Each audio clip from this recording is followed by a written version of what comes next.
샬롬 유선생의 구속사 천국열차 유도순 목사님의 신구약 성경 파노라마를 낭독하는 시간입니다. 지금은 요한계시록 파노라마 10장입니다. 내가 다시 예언하여야 하리라. 요절은 11절 저가 내게 말하기를 너가 많은 백성과 나라와 방언과 임금에게 다시 예언하여야 하리라 하더라.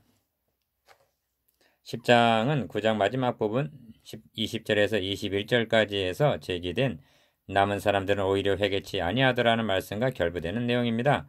저들은 인재앙과 나팔장으로도 회개하지 않았습니다. 다시 말하면 4분의 1, 6장 8절을 치는 재앙으로도 3분의 1, 8장 11절을 치는 재앙으로도 저들은 그 손으로 하는 일을 회개치 아니하고 오히려 우상을 숭배하는 결과만을 가져왔다는 것입니다.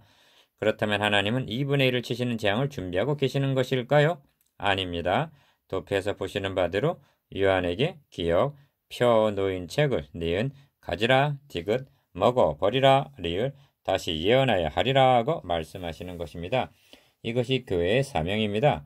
재앙으로도 회개하지 않는 저들에게 왜 다시 예언, 즉 복음을 전해줘야만 하는가? 재앙으로는 하나님의 사랑과 어린 양의 은혜를 온전히 전달해 줄 수가 없기 때문입니다.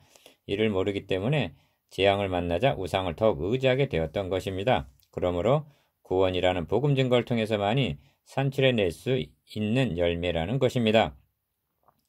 물론 복음을 전해준다고 모두가 회개하는 것은 아닙니다. 그래서 성경은 듣든지 아니 듣든지 복음을 전해주어야 하는 이유로 이는 모든 입을 막고 온 세상으로 하나님의 심판 아래 있게 하려 함이라 하십니다. 로마서 3장 19절 이런 뜻입니다. 모든 입을 막는다는 말은 유구무원을 뜻합니다. 즉 심판날에 변명의 여지가 없게 하기 위해서라는 것입니다. 그러므로 본문은 하나님의 비밀이 그종 선지자들에게 전하신 복음과 같이 이루리라고 말씀하는 것입니다. 7절 이를 두 단원으로 나누어 상고하겠습니다. 첫째 단원 1절에서 7절 펴놓인 작은 채 둘째 단원 8절에서 11절 갖다가 먹어 버리라. 첫째 단원 1절에서 7절 펴놓인 작은 채 내가 또 보니 힘센 다른 천사가 구름을 입고 하늘에서 내려오는데 그 머리 위에 무지개가 있고 그 얼굴은 해같이 그 발은 불기둥 같으며 그 손에 펴놓인 작은 책을 들고 그 오른발은 바다를 밟고 왼발은 땅을 밟고 1절에서 2절 인재앙 6장과 나팔장 8장에서 9장까지를 상고해 보았습니다. 그런데 그때마다 성경은 어떤 문제를 제기합니까? 그리고 이에 대한 해답이 주어지고 있는 패턴임을 그때마다 성경은 어떤 문제를 제기합니다. 그리고 이에 대한 해답이 주어지고 있는 패턴임을 놓치지 말아야만 합니다. 첫 번째에서 여섯 번째 인까지의 재앙이 시행된 후에 진노의 큰 날이 이르렀으니 누가 능히 서리오 하고 6장 17절 문제가 제기됩니다.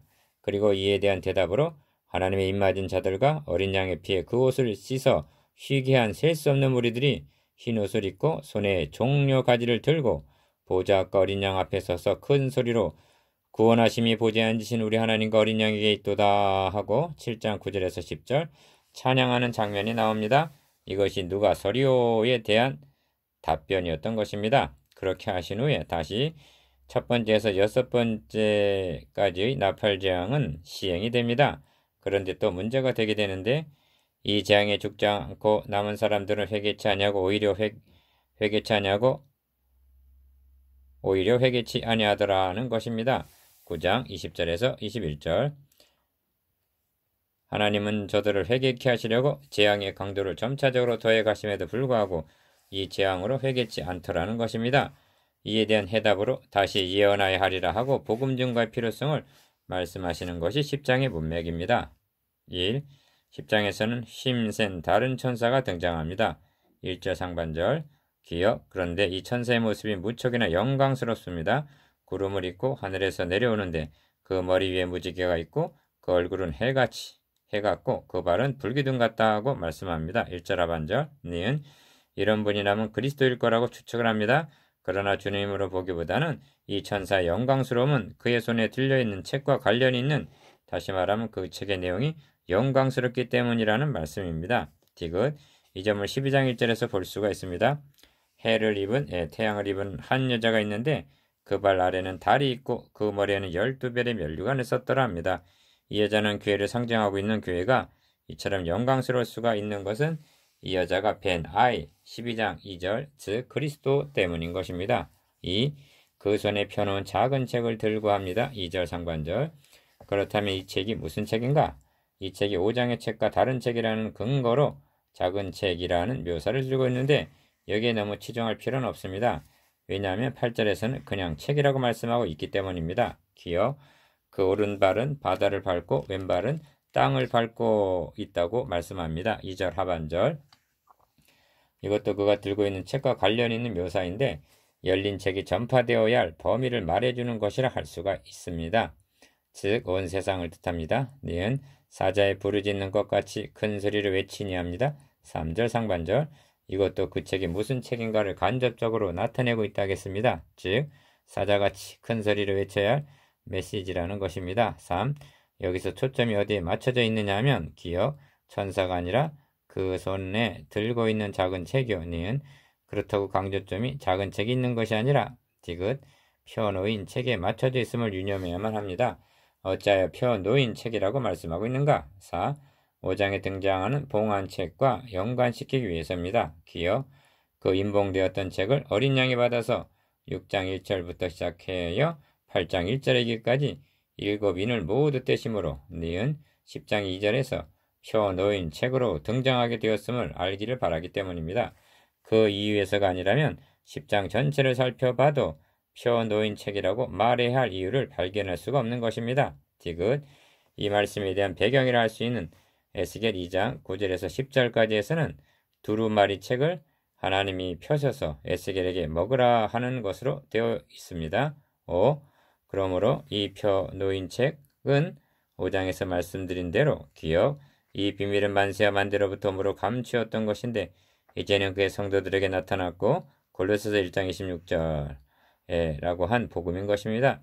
그래서 6절에서 7절까지에서는 지체치 아니하리니 그종 선지자들에게 전하신 복음과 같이 이루리라 하시는 것입니다. 니은 이 복음은 구약에 감추어져 있었으나 그리스도에 의하여 밝히 드러나게 된 것입니다.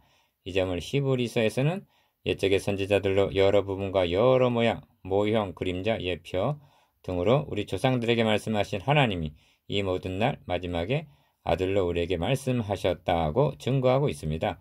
히브리서 1장 1절에서 2절.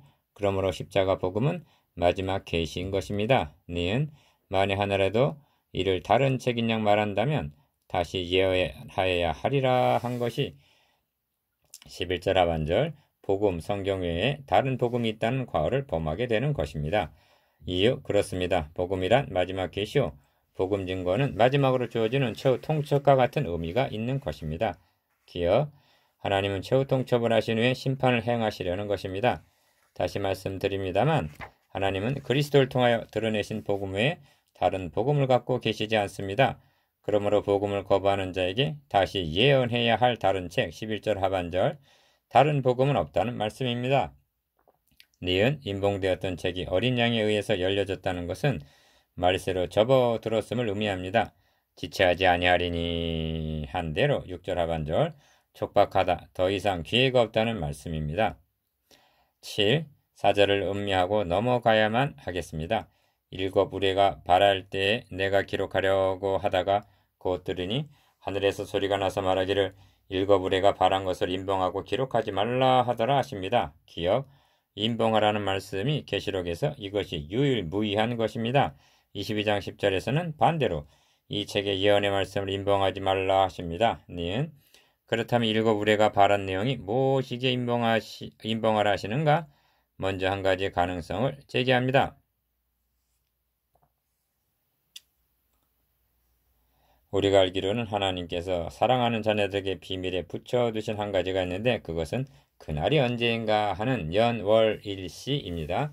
9장 15절 7 우레가 발한 내용이 이것이 아니었을까? 니은 이 가능성은 6절에서 7절까지에서 세세토록 살아계신 자 곧 창조하신 이를 가리켜 맹사에 가로되 지체하지 아니하리니 7째 천사가 소리내는 날 그 나팔을 불게 될 때에 하나님의 비밀이 그종 선지자들에게 전하신 복음과 같이 이루리라 하신 말씀이 빛을 비춰준다 하겠습니다. 8.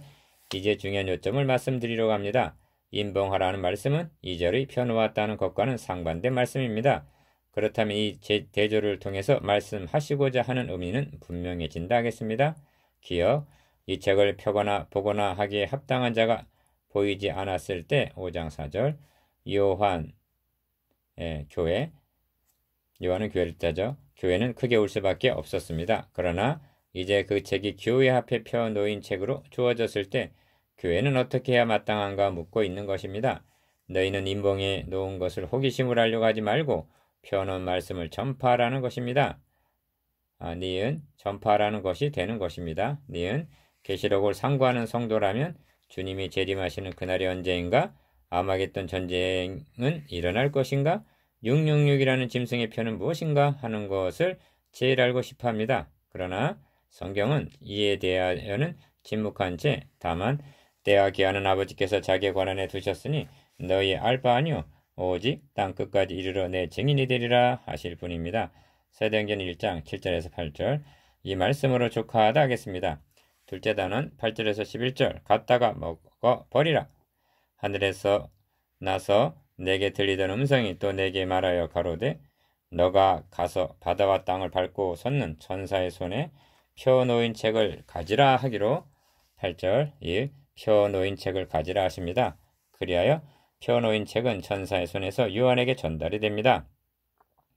이 전달 과정은 1장 1절에서 예수 그리스도에 계시라 이는 하나님이 그에게 주사 반드시 속히 될 일을 그 종들에게 보이시려고 그 천사를 그종 요한에게 보내어 지시하신 것이라 하신 하나님 다음이 예수 그리스도 다음이 천사 그 다음이 그종 요한에게 전달하셨다는 경로와 부합합니다.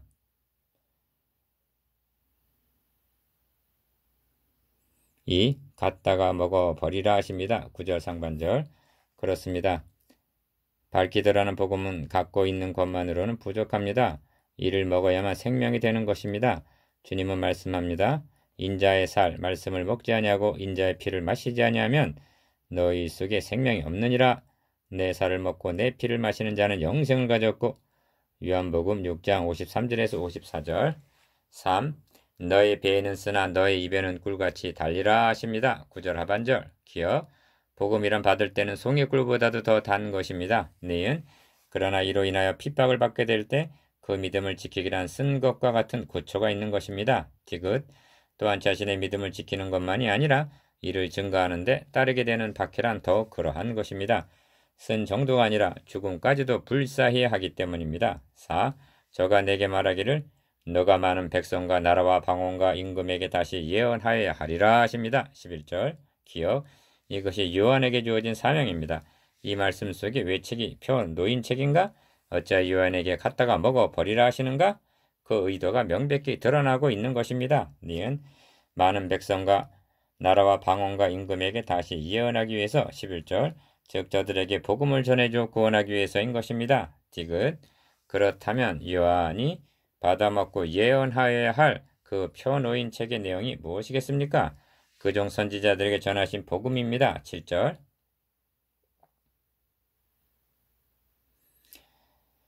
이미 주저하고 있는 대로 이는 요한 개인에게 국한되는 말씀이 아닌 것입니다. 주님은 요한을 교회 대표자로 세우셔서 명을 하달하시고 있는 것입니다. 5. 예레미야 선지자에게도 동일한 사명이 주어졌습니다. 내가 주의 말씀을 얻어먹었사오니 주의 말씀은 내게 기쁨과 내 마음의 즐거움이오나. 예레미야 15장 16절 먹은 후에는 많은 고초를 겪으면서 예언을 해야만 했습니다. 리을 에스겔 선지자에게 주어진 사명도 동일한 것입니다. 너의 입을 벌리고 내가 너에게 주는 것을 먹으라 하시고 두루마리 책을 먹여주신 후에 이스라엘 족속에게 구하라. 에스겔 2장 8절에서 3절라고 명하십니다. 전도자는 먼저 자신이 먹어야만 하는 것입니다. 이는 지식적으로 아는 것에 멈추는 것이 아니라 달다는 것은 감시와 감격과 감동을 뜻합니다. 자신을 감동시키지 못한 설교가 어떻게 듣는 자를 감동시킬 수가 있겠습니까? 이유 다시 상기시켜 드려야만 하겠습니다. 기억 10장 말씀은 여섯째 나팔 재앙까지 시향이 되고 일곱째 나팔 즉 마지막 화만을 남겨놓은 상황에서 주어진 말씀이라는 점입니다. 그리고 여섯째 나팔 재앙까지의 결과는 이 재앙에 죽지 않고 남은 사람들은 회개치 아니하더라. 9장 20절에서 21절. 그러한 문제 제기 해답으로 10장은 주어졌다는 점입니다. 그래서 다시 예언하여야 하리라 하시는 것입니다. 니은 저들을 회개시킬 방도와 구원할 길은 복음 전도 외에는 다른 방도가 없다는 뜻입니다.